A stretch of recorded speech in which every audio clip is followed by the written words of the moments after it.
Ce soir, on plonge dans la mythologie polynésienne pour découvrir la naissance des îles du Pacifique, du soleil et de la lune, et un monde où il est visiblement normal d'emprunter la mâchoire d'un ancêtre pour aller pêcher, ou de soulever le ciel en échange d'une gorgée d'eau.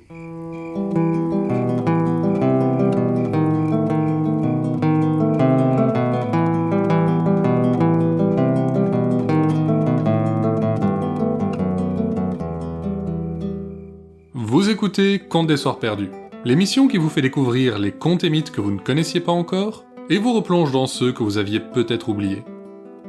Pour ce 17e épisode, et Maui fut, on explore ce qui est de loin le plus vieux récit que j'ai raconté dans ce podcast, car la légende du demi-dieu Maui et de ses exploits se raconte dans toute la Polynésie depuis plus de 3000 ans.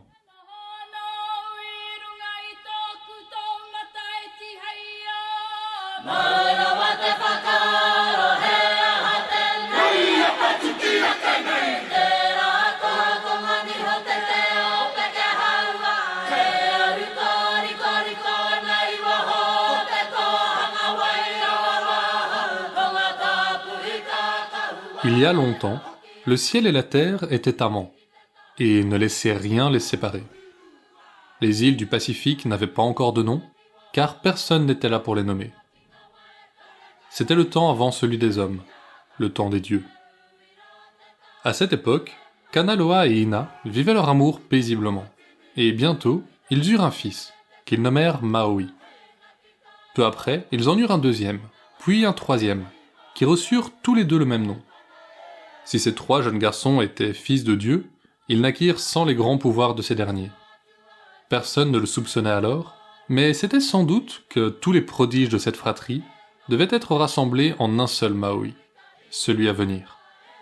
Celui-là, malheureusement, vint au monde bien avant le terme. Ina, ne voulant pas s'encombrer d'un enfant faible et maladif, le jeta à la mer. Mais la mer, elle, avait d'autres projets pour l'enfant.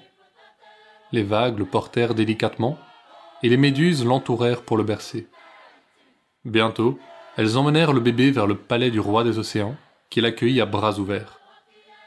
Là, contre les craintes de sa mère, il grandit pour devenir un petit garçon grand et fort. Bientôt, il fut assez grand pour rejoindre la surface et retrouver sa famille. Il les trouva au pied du grand volcan Haleakala, tous réunis en train de danser et de chanter. Sans hésiter, il se joignit à eux, si naturellement que, d'abord, personne ne le remarqua. Seulement quand ils s'interrompirent pour prendre leur repas, s'aperçurent-ils qu'un enfant de plus attendait son plat. La famille s'étonna de sa présence, mais le plus tranquillement du monde, sans la moindre rancune, le jeune Maui expliqua à Kanaloa et Ina qu'il était leur fils, et sans plus de questions, ses frères l'entourèrent et l'acceptèrent parmi eux.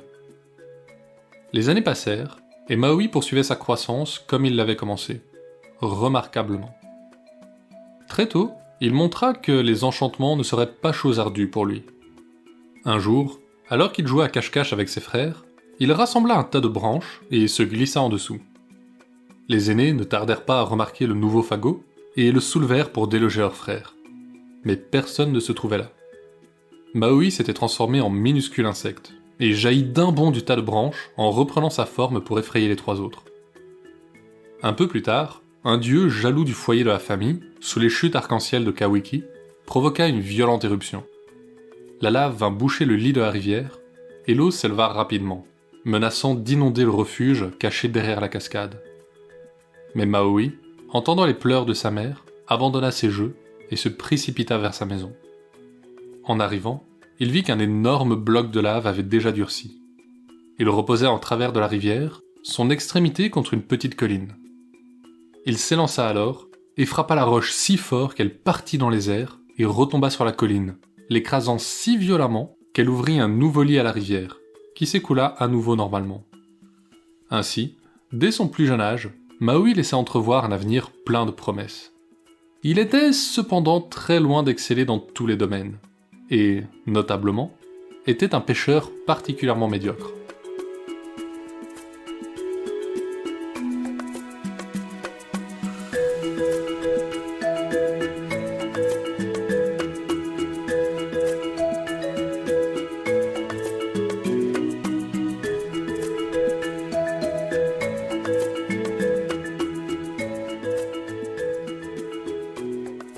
Le foyer de la famille de Maui se trouvait sur l'île de Kawiki, proche d'une petite baie turquoise couronnée d'arc-en-ciel. Ça et là, au gré des marées, pointaient hors de l'eau les récifs de corail qui ne révélaient leur beauté que sous la surface, se drapant de mousse orange, jaune ou rouge, d'où surgissaient soudain des poissons violets. Au détour d'un lac sous-marin, encadré de lames de corail, on apercevait, en colonie, les habitants du récif à la robe noire et or. Tous les matins, quand les 3 premiers Maui partaient en mer sur leur pirogue, ils voyaient invariablement leurs petits frères les attendre sur la plage pour les accompagner. Une fois au large, son côté de l'embarcation tardait à se remplir de poissons. Mais comme il avait mauvais caractère, il ne supportait pas de voir ses frères se moquer de lui. Si l'un d'eux avait le malheur de faire remarquer la médiocrité de ses prises, il voyait bientôt Maui jeter sa ligne près de la sienne, et lorsqu'un poisson attrapait l'appât, après une lutte intense, c'était, par un des tours du jeune frère, au bout de son hameçon que pendait le poisson, même si tous l'avaient vu mordre à celui de l'autre. Il ne fallut dès lors pas longtemps aux 3 frères pour être fatigués des facéties du cadet, et ils refusèrent de le laisser les accompagner en mer. Après cela, Maui passa toutes ses journées à paresser sur la plage en attendant le retour de ses frères, une activité qui n'enchanta pas sa mère. Elle lui lança un jour que s'il n'était pas capable d'attraper du poisson avec son hameçon, il n'avait qu'à s'en trouver un meilleur, et elle l'envoya demander conseil à son ancêtre. Ena était la gardienne du sentier vers le monde d'en bas, et elle ouvrit un passage à son fils aussitôt. Prenant la forme d'un grand oiseau, il s'y précipita et arriva bientôt au bout du sentier. Là attendait son ancêtre, à moitié mort. Ce n'était pas qu'il agonisait, il était, littéralement, à moitié mort. La moitié gauche de son corps était pleine de vie, mais la moitié droite avait depuis longtemps entamé sa dégradation. En de nombreux endroits, le cuir qu'était devenu sa peau était troué, et laissait voir la couleur des os, là où ailleurs on n'en voyait que la forme. Maui lui expliqua son problème, et l'ancêtre, compatissant, lui dit qu'il pouvait bien prendre un os de sa mâchoire pour se faire un meilleur hameçon, car lui-même pouvait très bien s'en passer. Sans se faire prier, il se servit, remercia son ancêtre, et reprenant sa forme d'oiseau, émergea à nouveau dans le monde d'en haut. Il arriva juste à temps pour le retour de la pêche, et alla à la rencontre de ses frères. Ces derniers n'avaient attrapé qu'un requin, et Maui se moqua d'eux, leur disant que s'ils l'emmenaient la prochaine fois, ils attraperaient ensemble le plus gigantesque poisson qu'on ait vu. Mais ils n'étaient pas d'humeur pour un de ces nouveaux tours, et refusèrent de l'emmener. Ils auraient pourtant dû savoir qu'un refus n'était pas du genre à arrêter leur petit frère. Toute la nuit, Maui travailla sur son hameçon. Il récolta des fibres d'eucalyptus, et les utilisa comme cordes pour lier toutes les parties ensemble. Le lendemain, quand les pirogues furent déjà loin dans la baie, Maui apparut soudainement à l'avant de l'une d'elles. Il s'était transformé en insecte et avait attendu que ses frères soient loin en mer pour se révéler. Les 3 autres soupirèrent. Ils savaient qu'il serait moins fatigant de travailler pour leur cadet que de discuter avec lui, et obéirent quand il leur ordonna de s'éloigner jusqu'à ce que plus une terre ne fût en vue. Plusieurs heures plus tard, Maui s'estima satisfait. « Maintenant, prenez ces cordes, et attachez vos pirogues ensemble. C'est une belle prise que je vais remonter. Alors vous devrez pagayer de toutes vos forces sans vous retourner. » Toujours aussi résignés, les frères s'exécutèrent. Mais, avant, l'un d'eux demanda quand même à Maui « Et que comptes-tu attraper exactement, sans appât ?» Le jeune garçon sourit alors, et se bouchant le nez, se mit à souffler de toutes ses forces. Son visage vira au rouge, et du sang commença à filtrer de ses narines, mais il les maintenait bouchées. Finalement il s'interrompit, et soufflant une dernière fois, il expulsa un énorme caillot de sang qu'il accrocha au bout de son hameçon, et lança sa ligne. Pendant un temps, rien ne se passa. Puis soudain, une onde souleva la surface de l'eau, et les pirogues avec, comme si un énorme rocher avait heurté le fond marin. Alors la ligne se tendit, et le poids de la prise enfonça l'arrière des embarcations dans l'eau, là où se trouvait Maui. Les frères se mirent à pagayer de toute leur force pour ne pas être engloutis, pendant que leur frère tenait sa promesse et remontait sans aucun doute la prise la plus extraordinaire qu'aucun d'eux n'ait jamais pêchée. La lutte se poursuivit longtemps, Maui s'arc-boutant pour ne pas lâcher. Mais il y avait quelque chose d'étrange. Ce n'était pas la lutte changeante du pêcheur et du poisson, la ligne se tendant dans un sens ou dans l'autre en suivant les mouvements désespérés de l'animal. C'était une lutte lente, constante, la tractation d'un poids immense et immobile. Au bout d'un moment, l'un des frères se demanda si Maui ne leur jouait pas à nouveau un tour, et il se retourna pour voir ce qu'il mijotait. D'abord, il ne vit rien de particulier, juste son frère occupé à pêcher. Mais ensuite, il remarqua la gigantesque forme noire qui remontait vers la surface. Aucun poisson ne pouvait être aussi grand, ça ne pouvait être qu'un monstre du monde d'en bas. Dans sa panique, il coupa les amarres de sa pirogue pour la libérer et tenta de s'enfuir. Déstabilisé, Maui donna un dernier violent coup pour remonter sa prise, qui se brisa. Car, si ce n'était ni un poisson, ni un monstre, le frère avait raison. Cela venait du monde d'en bas. Maui avait jeté son hameçon si profondément qu'il avait accroché une terre de l'autre monde, et il venait de la remonter à la surface. Mais dans son dernier mouvement, il l'avait brisée, et au lieu d'un continent, sortir de l'eau une multitude d'îles. Curieux, des centaines de dieux inférieurs vinrent sur leur pirogue observer le nouvel archipel, et s'y plurent tellement qu'ils ne repartirent jamais. De génération en génération, ils perdirent peu à peu leur pouvoir, et ainsi naquirent les îles d'Hawaï.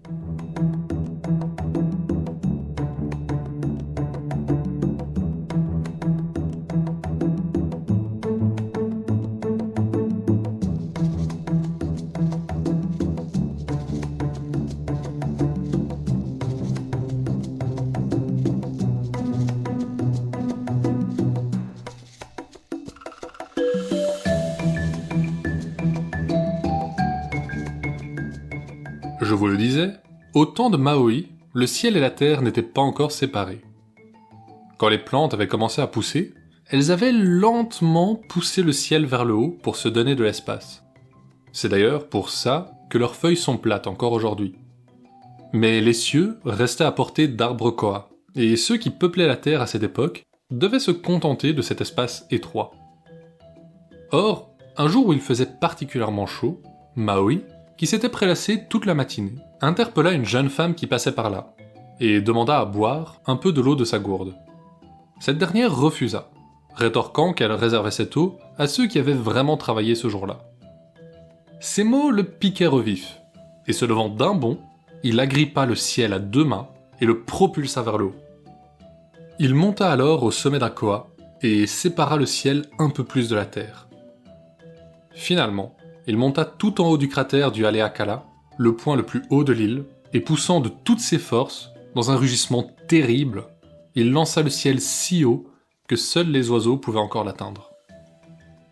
Il rassembla toutes les feuilles d'eucalyptus qu'il put trouver, en récupéra la fibre, et en fit des centaines de cordes, avec lesquelles il attacha les cieux pour qu'ils restent en place.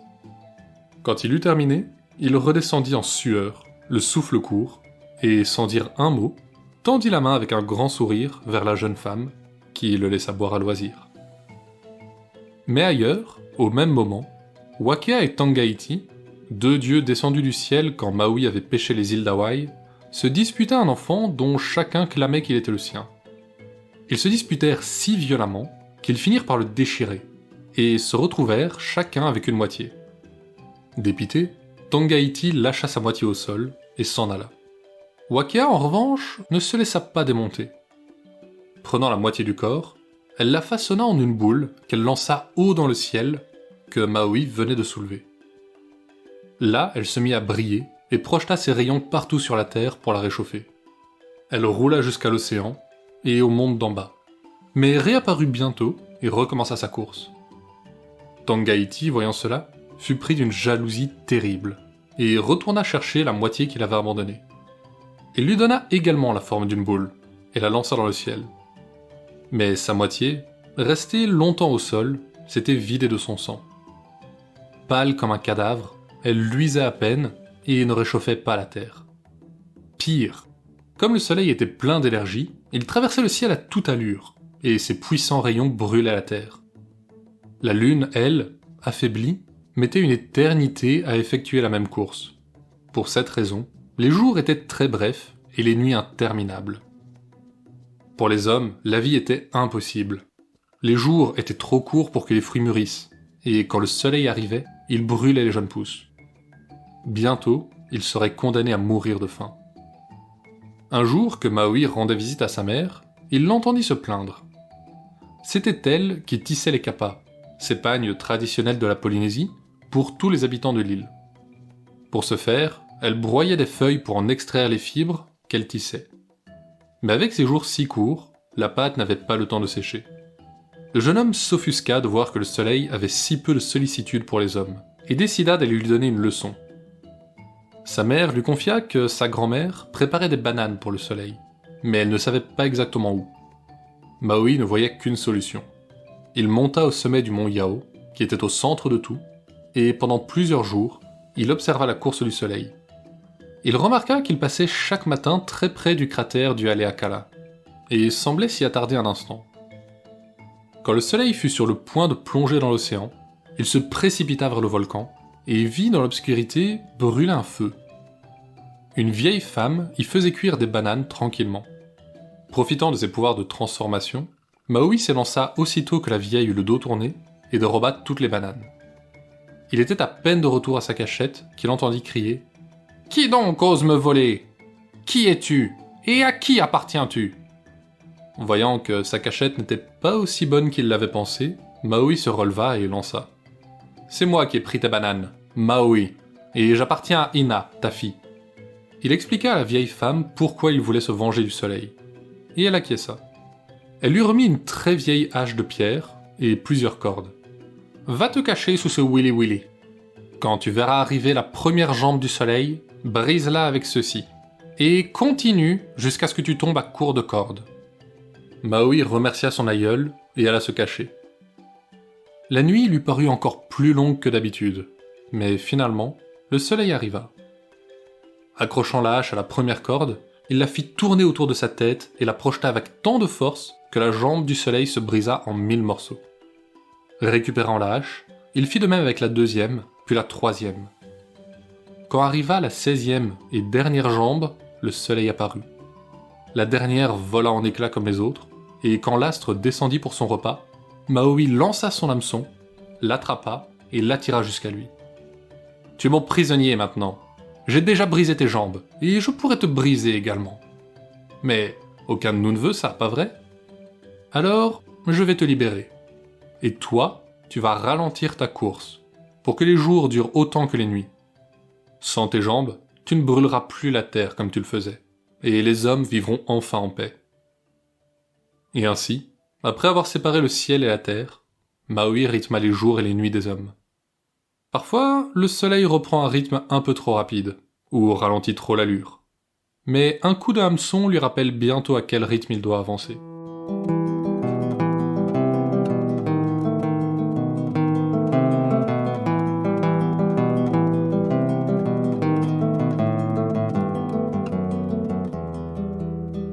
On a déjà pu parler des membres du petit peuple qui vivent dans les Ardennes, comme le Nuton. Mais fut un temps où leurs cousins peuplaient les mêmes contrées. Il y a bien longtemps, les géants vivaient en Gaule. À l'aube de l'Empire romain, Jules César menait sa furieuse guerre des Gaules, soumettant une à une les tribus éparpillées au nord des Alpes. Tôt ou tard, il fallait bien qu'il arrive en Belgae. Et un peu trop tôt, il y arriva.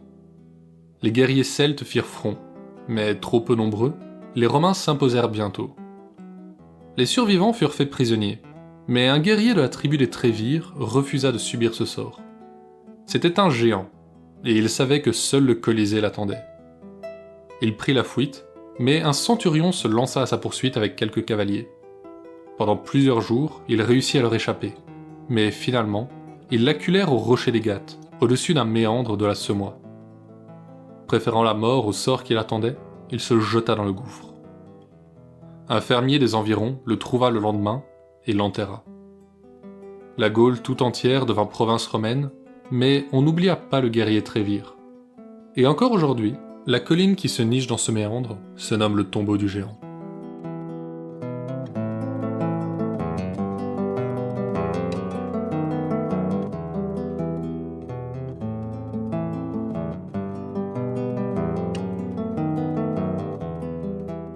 La légende de Maui est contemporaine d'un des mouvements de population les plus extraordinaires de l'histoire de l'humanité, les migrations austronésiennes. Le mouvement compte plusieurs vagues, mais la dernière, qui eut lieu il y a plus de 3000 ans, vit des explorateurs partir de Taïwan avec comme seul repère le soleil, les nuages et les courants, vers les îles d'Hawaï, de la Nouvelle-Zélande et de Tahiti, sur une ère dépassant 3 fois la taille de la Russie. Marchand aussi bien qu'explorateur, on sait cependant que les îles avaient peu de contact entre elles. Ce qui fait que la légende de Maui, qui se raconte presque à l'identique dans toute la Polynésie, doit donc être au moins aussi ancienne que la migration qui vit se disperser ce peuple, et n'a pratiquement pas évolué depuis. C'est un héritage culturel incroyable dont nous n'avons même pas gratté la surface. On reviendra à ces aventures une prochaine fois, mais c'est tout pour ce soir. Contes des Soirs Perdus est une création de Lloyd Blake avec l'aide de Biliana Blake. Vous pouvez nous suivre sur Facebook et Instagram pour plus d'histoires sur les créatures du folklore. L'émission sort un jeudi sur 2 sur vos plateformes de podcast, y compris Deezer, Spotify et Apple Podcast. Si la suite des aventures de Maui vous intéresse, n'hésitez pas à nous laisser un commentaire. La prochaine fois, on s'arrête en Flandre pour boire une chope au Zwartestier en compagnie de Charles Quint, et on découvrira comment la bière est née d'un cœur brisé et d'un pacte avec le diable.